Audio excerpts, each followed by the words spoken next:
Leo ni siku nyingine na ni siku kubwa sana kwenye maisha yetu. Hapa leo niko naongelea kuhusu ya mwaka wa 2027 yenye bado hatujafika ndani. Mungu amekufikisha kwa hii tarehe ya leo ya hii mwezi wa 5 ni kwa sababu itangaze mwaka mpya wa 2027. Elewa mpendwa, kila leo ya kwamba kila siku ina utukufu yake. Kila siku ina uwepo wake na kila siku inatangazaka kesho.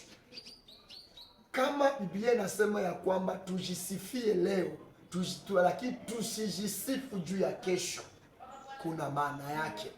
Kwa maana kila msemo ndani ya Biblia iko na maana yake na inamaanisha mambo mengi sana.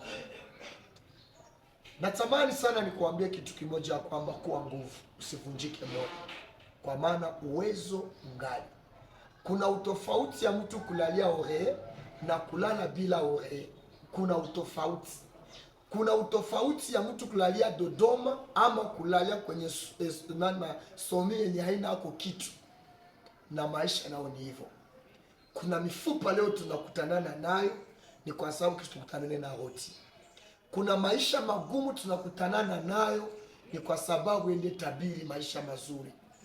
Usipendake tu maisha raha tu kila leo, lakini kuna siku maisha machungu, maisha ya mchoko, maisha ya mavita, maisha ya changamoto inawezi kupa akina kutangazia maisha mazuri. Mungu akubariki. Ni kidogo lakini unielewe, kuna kitu itafanya kwenye maisha yako. Angalia muda. Kibara zungu nasema muda pesa. Mungu akubariki sana. Amen.